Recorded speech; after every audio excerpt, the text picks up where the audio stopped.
Tom Tindi noklaga phamli. Mary na farido. Aina ngamni khangbagini ne. Nang inakta changlaktabana hena fani. Aina fura adibako. Manungi saru sayangdo pungtik tekani. Tom Tin hagolaktuna nokhi tawraga chatkre. Mamai amuk leithuraktuna. Bye Francis. Makhol tapna. Bye X. Francis amadi Mary Tom Tinda prok chakna yengduna lehawi.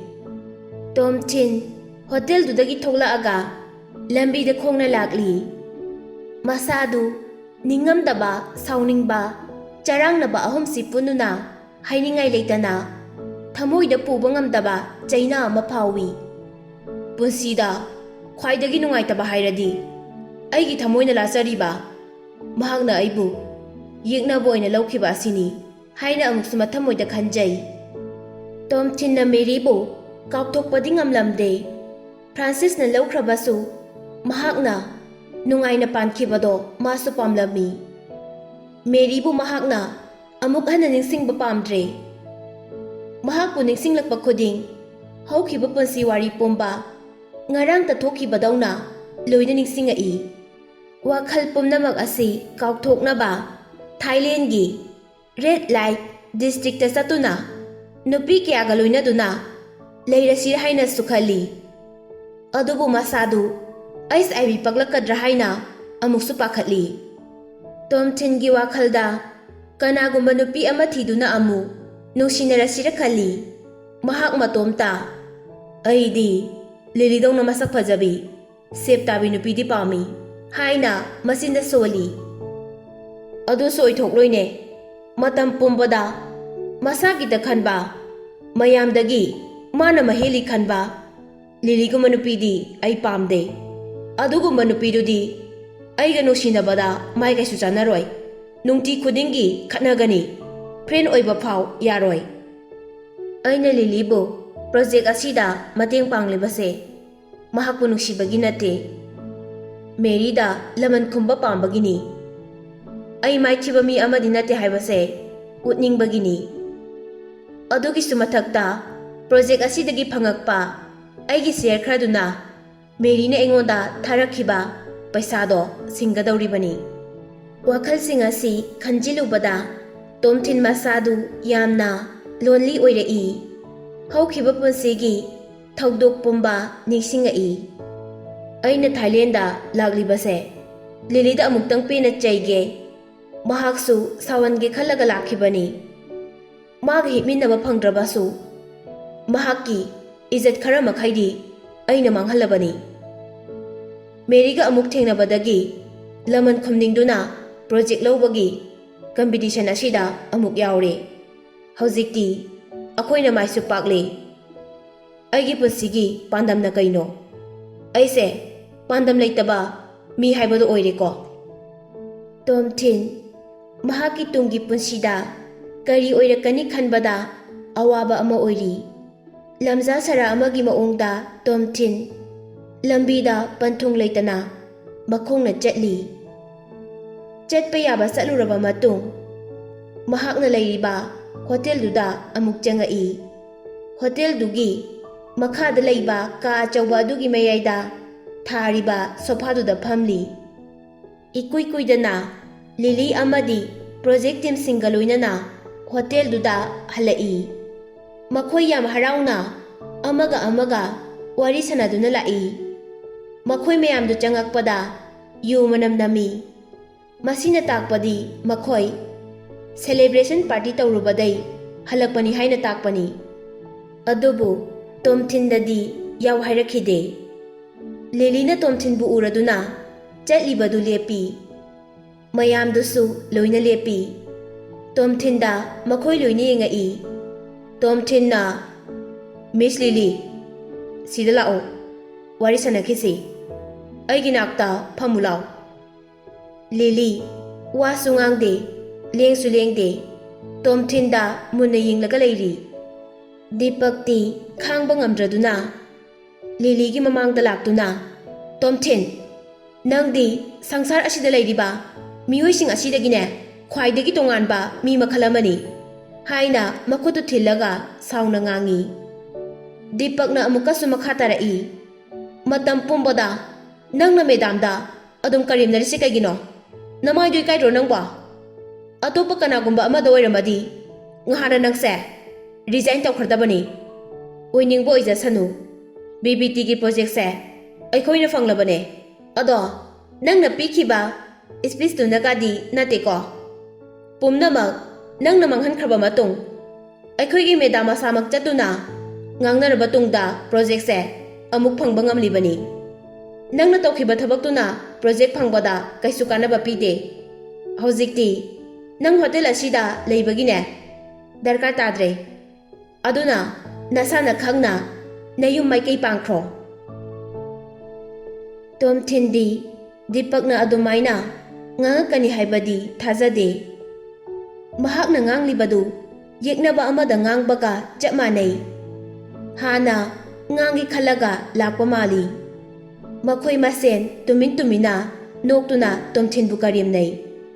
Dipak nang hairibado migi thamoida sokan bakhakta natana tawbimal khangdaba kawi. Hojikmak Tom Thinda lale haijau haina lilina ikhang khangawdana laurai. Tom Thin maithong makalami aduga khali director gi assistant oibagase nungdi nungai bajani ne. Dipakna madam aidi mangonda karigi lale haidoino haina yam bebar leina khomi. Maramdi aikhoina project se phangba ngamliba se Tom Thin na hotnakhiba khudingmakki mahaini. Hawkhiba numidini sida Tom Thin na tawkhiba thabak singse nangdi khanglamloi. Aikhoina ngasi chatlibadudi supnagi sign tawba khaktani mai paknaba sinbadi Tom Thin na ngaktani. Lili gi wahaidu tabada Dipak khakta natana atopa mayam dusu loina ngaknai. Dipak lale haijabagi mahutta sauna machinda murum soli. Tom Thin na hey Mr. Dipak thamoido singna lale haijarabadi aina nangbu ngakpiba ngamgani. Dipak na hey you haina sauna laurai.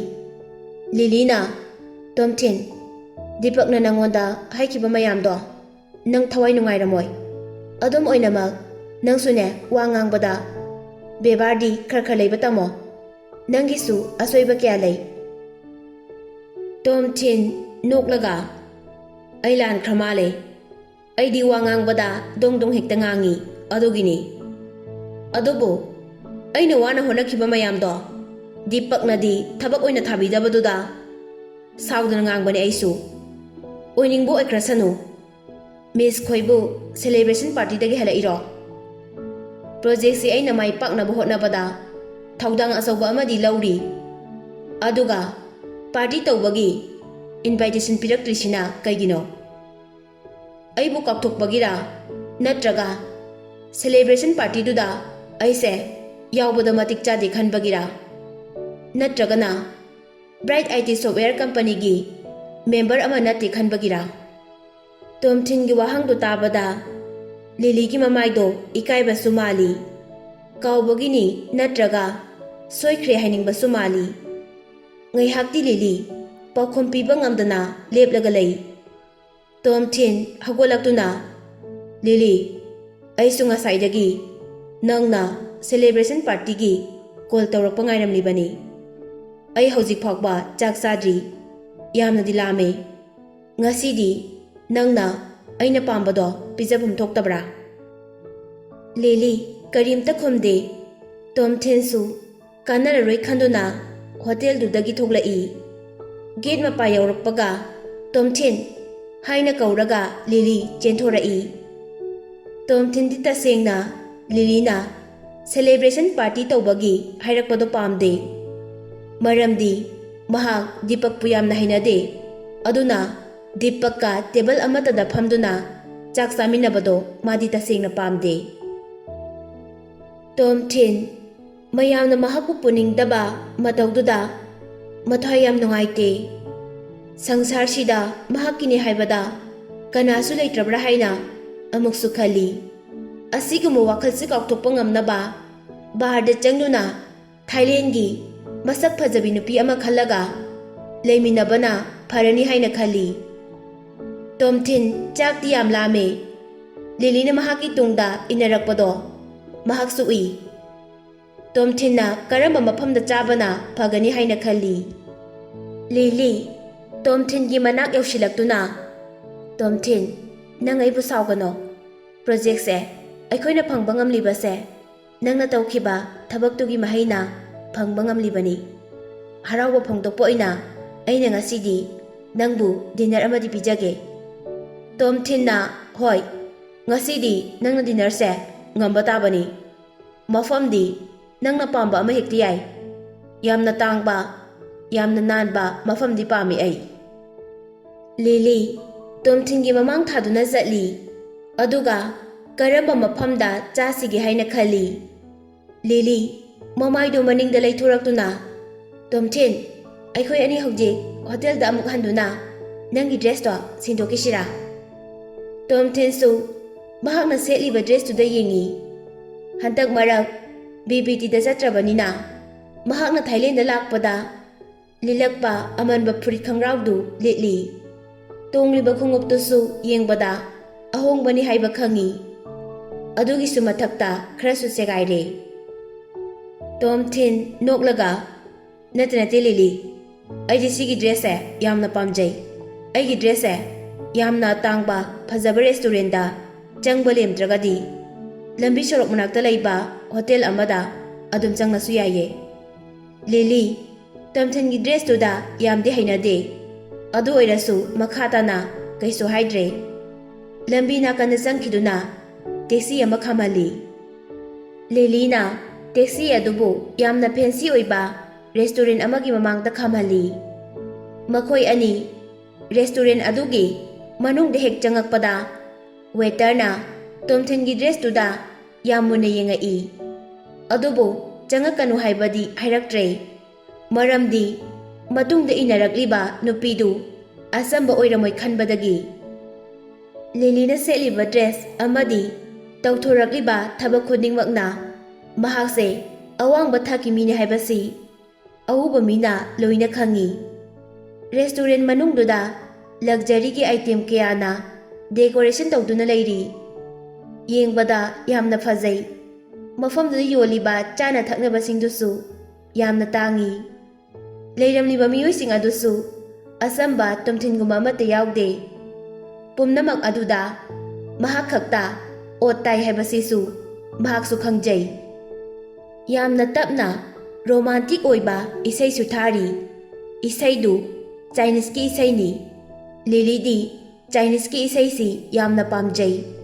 ꯇꯣꯝꯊꯤꯟ ꯑꯍꯥꯎꯕ ꯑꯇꯥꯡꯕꯗꯤ ꯆꯥꯕ ꯌꯥꯝꯅ ꯄꯥꯝꯃꯤ, ꯑꯗꯨꯕꯨ decoration ꯑꯃꯗꯤ dress ꯍꯥꯏꯕꯁꯤ ꯃꯤꯠ ꯅꯨꯡꯉꯥꯏꯍꯟꯕꯒꯤ ꯀꯨꯝꯍꯩ ꯈꯛꯇꯅꯤ꯫ ꯏꯁꯥ ꯅꯥꯜꯂꯒ ꯂꯣꯏꯔꯦ ꯍꯥꯏꯅ ꯈꯜꯂꯤ꯫ ꯇꯣꯝꯊꯤꯟ ꯍꯥꯟꯅ ꯖꯦꯜꯗ ꯂꯩꯇ꯭ꯔꯤꯉꯩꯗ ꯍꯣꯇꯦꯜ ꯑꯆꯧꯕꯗ ꯊꯕꯛ ꯇꯧꯔꯝꯃꯤ, ꯑꯗꯨꯅ ꯀꯝꯄꯅꯤꯒꯤ ꯂꯤꯗꯔ ꯑꯃꯗꯤ ꯁ꯭ꯄꯦꯁꯦꯜ ꯀꯟꯇ꯭ꯔꯦꯛꯇꯔ ꯀꯌꯥ ꯑꯃ ꯊꯦꯡꯅꯈ꯭ꯔꯕꯅꯤ꯫ ꯃꯇꯝꯗꯨꯗ ꯃꯈꯣꯏꯅ ꯍꯣꯇꯦꯜꯗ ꯀꯔꯤ ꯃꯇꯧ ꯇꯧꯏ ꯍꯥꯏꯕꯗꯣ ꯃꯍꯥꯛ ꯂꯣꯏꯅ ꯈꯪꯉꯤ꯫ ꯇꯣꯝꯊꯤꯟ ꯃꯁꯥꯗꯣ ꯐꯥꯊꯗꯨꯅ ꯋꯦꯇꯔ ꯑꯃ ꯀꯧꯁꯤꯜꯂꯤ꯫ ꯅꯦꯞꯀꯤꯟ ꯑꯃ ꯂꯧꯗꯨꯅ ꯇ꯭ꯔꯥꯏꯡꯒꯜ ꯁꯦꯞꯇ ꯊꯨꯞꯆꯤꯜꯂꯤ, ꯑꯗꯨꯒ ꯐꯩꯒꯟ ꯑꯅꯤꯒꯤ ꯃꯄꯥꯗꯨꯗ ꯊꯝꯃꯤ꯫ ꯆꯥꯕ ꯊꯛꯄꯗ ꯇꯥꯔꯁꯨ ꯈꯪꯒ꯭ꯔꯥꯎꯗ ꯆꯨꯗꯅꯕ ꯍꯥꯏꯗꯨꯅ꯫ ꯃꯥꯌꯣꯛꯅꯅ ꯐꯝꯂꯤꯕ ꯂꯤꯂꯤꯅ ꯇꯣꯝꯊꯤꯟꯗ ꯌꯥꯝꯅ ꯉꯛꯅ ꯌꯦꯡꯉꯤ꯫ ꯌꯥꯝꯅ ꯇꯞꯅ, ꯇꯣꯝꯊꯤꯟ, ꯂꯤꯂꯤ, ꯅꯪ ꯑꯩꯉꯣꯟꯗ ꯀꯔꯤ ꯍꯥꯏꯅꯤꯡꯕ ꯂꯩꯒꯦ? ꯂꯤꯂꯤ ꯃꯃꯥꯏꯗꯨ ꯅꯣꯟꯊꯔꯒ ꯃꯇꯣꯝꯇ, ꯑꯩꯅ ꯃꯥꯕꯨ ꯌꯥꯝ ꯍꯟꯊꯅ ꯈꯜꯂꯤꯕ ꯋꯥꯈꯜꯁꯤꯕꯨ ꯂꯥꯜꯂꯗ꯭ꯔꯥ ꯍꯥꯏꯅ ꯇꯞꯅ ꯃꯆꯤꯟꯗ ꯁꯣꯜꯂꯤ꯫ ꯇꯣꯝꯊꯤꯟꯁꯨ ꯇꯥꯔꯗꯨꯅ, ꯀꯔꯝ ꯀꯥꯟꯗ ꯅꯪꯅ ꯑꯩꯕꯨ ꯐꯅ ꯈꯟꯕ ꯌꯥꯎꯈ꯭ꯔꯒꯦ? ꯂꯤꯂꯤꯅ, ꯍꯧꯖꯤꯛ ꯑꯩꯅ ꯎꯔꯤꯕ ꯅꯪꯁꯤꯕꯨ ꯍꯥꯟꯅꯒꯤ ꯇꯣꯝꯊꯤꯟꯗꯨꯔꯣ? ꯑꯩꯗꯤ ꯇꯣꯉꯥꯟꯕ ꯃꯤ ꯑꯃ ꯃꯥꯜꯂꯤ꯫ ꯑꯩ ꯏꯁꯥ ꯑꯃꯠꯇꯅꯤ, ꯑꯍꯣꯡꯕ ꯀꯩꯁꯨ ꯂꯩꯇꯦ ꯍꯥꯏꯅ ꯇꯣꯝꯊꯤꯟ ꯑꯃꯨꯛ ꯈꯨꯝꯃꯛꯏ꯫ ꯂꯤꯂꯤ ꯐꯝꯂꯤꯕ ꯆꯤꯌꯔꯗꯨꯗ ꯉꯥꯊꯗꯨꯅ ꯇꯣꯝꯊꯤꯟꯗ ꯃꯨꯟꯅ ꯌꯦꯡꯉꯤ꯫ ꯅꯪꯅ ꯍꯧꯖꯤꯛ ꯇꯧꯈꯤꯕ ꯃꯑꯣꯡꯗꯣ ꯑꯩꯗꯤ ꯌꯥꯝꯅ ꯉꯛꯏ꯫ ꯉꯍꯥꯟꯈꯩ ꯑꯩꯅ ꯎꯈꯤꯕ ꯁꯛꯇꯝꯗꯨꯒ ꯉꯁꯤꯒꯤ ꯁꯛꯇꯝꯁꯤꯒ ꯌꯥꯝꯅ ꯇꯣꯉꯥꯜꯂꯤ꯫ ꯅꯪꯁꯦ ꯉꯁꯤꯗꯤ ꯌꯥꯝꯅ ꯖꯦꯟꯇꯜꯃꯦꯟ ꯑꯣꯏꯕ ꯃꯥꯜꯂꯤ꯫ ꯇꯣꯝꯊꯤꯟꯅ ꯂꯤꯂꯤ ꯅꯪꯅ ꯑꯩꯕꯨ ꯀꯔꯦꯝꯅꯕ ꯁꯤꯗꯕꯁꯦ ꯍꯧꯖꯤꯛ ꯐꯥꯎꯕ ꯂꯦꯞꯇ꯭ꯔꯤ꯫ ꯂꯤꯂꯤ ꯃꯈꯥ ꯇꯥꯅ ꯄꯥꯎꯈꯨꯝ ꯄꯤꯔꯛꯈꯤꯗ꯭ꯔꯦ꯫ ꯇꯣꯝꯊꯤꯟꯁꯤꯕꯨ ꯇꯁꯦꯡꯅ ꯂꯥꯏꯔꯕ ꯁꯥꯗꯨꯅ ꯑꯩꯒꯤ ꯄꯨꯛꯅꯤꯡ ꯍꯨꯒꯤ ꯈꯟꯅ ꯂꯥꯛꯂꯤꯕ ꯖꯥꯠꯂꯥ? ꯊꯕꯛ ꯇꯧꯊꯣꯔꯛꯄ ꯈꯨꯗꯤꯡ ꯅꯨꯄꯥꯁꯨ ꯌꯥꯝ ꯊꯣꯛꯏ, ꯇꯧꯒꯦ ꯈꯟꯈꯤꯕ ꯄꯨꯝꯅꯃꯛ ꯂꯣꯏꯅ ꯃꯥꯏꯁꯨ ꯄꯥꯛꯏ ꯍꯥꯏꯅ ꯑꯃꯨꯛ ꯃꯇꯣꯝꯇ ꯈꯜꯂꯤ꯫ ꯇꯣꯝꯊꯤꯟꯅ ꯑꯩꯒꯤ ꯑꯁꯦꯡꯕ ꯁꯛꯇꯝꯗꯣ ꯅꯪ ꯍꯣꯔꯦꯟ ꯐꯃꯨꯡꯗ ꯈꯪꯉꯅꯤ꯫ ꯂꯤꯂꯤꯅ ꯁꯥꯒꯠꯂꯝꯕ ꯃꯨꯠꯀ ꯂꯣꯏꯅ ꯀꯥꯏꯈ꯭ꯔꯦ ꯇꯣꯝꯊꯤꯟꯒꯤ ꯋꯥꯍꯩ ꯈꯔꯁꯤꯗ꯫ ꯂꯤꯂꯤ ꯇꯣꯝꯊꯤꯟꯒꯤ ꯃꯤꯃꯥꯡ ꯄꯨꯃꯥꯡ ꯅꯥꯏꯗꯕ ꯃꯇꯧꯗꯨꯗ ꯆꯩꯒꯦꯅ ꯈꯜꯂꯤ꯫ ꯍꯧꯖꯤꯛ ꯑꯃꯨꯛ ꯆꯩꯔꯨꯔꯒ ꯍꯣꯔꯦꯟ ꯍꯣꯇꯦꯜꯗ ꯑꯃꯨꯛ ꯍꯜꯂꯛꯑꯒ ꯃꯥꯅ ꯊꯣꯛꯄ ꯑꯃ ꯇꯧꯔꯛꯀꯅꯤ ꯈꯟꯗꯨꯅ ꯇꯨꯃꯤꯟꯅ ꯂꯩꯔꯦ꯫ ꯇꯣꯝꯊꯤꯟꯗꯤ ꯑꯣꯔꯗꯔ ꯇꯧꯈꯤꯕꯁꯤꯡꯗꯣ ꯆꯥꯕ ꯍꯧꯔꯦ꯫ ꯂꯤꯂꯤꯗꯤ ꯉꯁꯥꯏ ꯄꯥꯔꯇꯤ ꯇꯧꯔꯨꯕꯗꯨꯗ ꯃꯁꯥꯗꯨ ꯆꯥꯅꯤꯡꯕ ꯀꯩꯁꯨ ꯐꯥꯎꯗꯦ꯫ ꯇꯣꯝꯊꯤꯟꯅ ꯆꯥꯔꯤꯕꯗꯨ ꯌꯦꯡꯂꯒ ꯂꯩ꯫ ꯂꯤꯂꯤꯒꯤ ꯐꯣꯟꯗ ꯔꯤꯡ ꯑꯃ ꯂꯥꯛꯏ꯫ ꯐꯣꯟ ꯇꯧꯔꯛꯂꯤꯕꯗꯨ ꯀꯅꯥꯅꯣ ꯍꯥꯏꯅ ꯌꯦꯡꯉꯤ꯫ ꯂꯤꯂꯤ ꯐꯣꯟꯗ ꯌꯥꯝ ꯍꯔꯥꯎꯅ ꯍꯜꯂꯣ ꯂꯣꯒꯥꯟ꯫ ꯃꯤꯀꯨꯞ ꯑꯃꯒꯤ ꯃꯇꯨꯡꯗ ꯂꯤꯂꯤ ꯌꯥꯝ ꯁꯔꯄ꯭ꯔꯥꯏꯖ ꯑꯣꯏꯅ ꯑꯌꯥ ꯅꯪꯁꯨ ꯕꯦꯡꯀꯣꯛꯇ ꯂꯩꯌꯦꯕ? ꯀꯗꯥꯏ ꯖꯒꯥꯗꯅꯣ? ꯑꯩ ꯍꯧꯖꯤꯛ ꯔꯦꯁꯇꯨꯔꯦꯟꯗ ꯂꯩꯌꯦ, ꯅꯪ ꯆꯥꯛ ꯆꯥꯔꯕꯣ? ꯂꯤꯂꯤ ꯋꯥ ꯉꯥꯡꯅ ꯉꯥꯡꯅ ꯇꯣꯝꯊꯤꯟꯗ ꯌꯦꯡꯉꯛꯏ꯫ ꯇꯣꯝꯊꯤꯟꯅ ꯌꯦꯡꯉꯛꯄꯒ ꯍꯦꯛ ꯃꯤꯠ ꯆꯥꯟꯅꯔꯦ꯫ ꯂꯤꯂꯤ ꯇꯣꯝꯊꯤꯟꯅ ꯑꯃꯨꯛ ꯁꯥꯎꯔꯛꯑꯗꯤ ꯈꯟꯗꯨꯅ ꯋꯥ ꯃꯈꯥ ꯇꯥꯕ ꯉꯝꯗ꯭ꯔꯦ꯫ ꯇꯣꯝꯊꯤꯟꯅ ꯃꯈꯥ ꯑꯗꯨꯝ ꯆꯠꯊꯕꯤꯌꯨ ꯀꯩꯁꯨ ꯀꯥꯏꯗꯦ ꯍꯥꯏꯅ ꯃꯈꯨꯠꯇꯨꯅ ꯏꯪꯒꯤꯠ ꯇꯧꯏ꯫ ꯂꯤꯂꯤꯅ ꯂꯣꯒꯥꯟꯗ ꯍꯧꯖꯤꯛ ꯁꯤꯗ ꯂꯥꯛꯑꯣ, ꯑꯩꯅ ꯂꯩꯔꯤꯕ ꯍꯣꯇꯦꯜꯁꯤꯒꯤ ꯑꯦꯗ꯭ꯔꯦꯁꯇꯣ ꯊꯥꯔꯛꯑꯒꯦ ꯍꯥꯏꯔꯒ ꯐꯣꯟꯗꯨ ꯊꯝꯈ꯭ꯔꯦ꯫ ꯐꯣꯟꯗꯨ ꯊꯝꯈ꯭ꯔꯕ ꯃꯇꯨꯡ ꯂꯤꯂꯤꯅ ꯂꯣꯒꯥꯟꯒꯤ ꯋꯥꯆꯞ ꯅꯝꯕꯔꯗ ꯔꯦꯁꯇꯨꯔꯦꯟ ꯑꯗꯨꯒꯤ ꯃꯃꯤꯡ ꯑꯃꯗꯤ ꯂꯣꯀꯦꯁꯟ ꯁꯦꯌꯔ ꯇꯧꯔꯝꯃꯤ꯫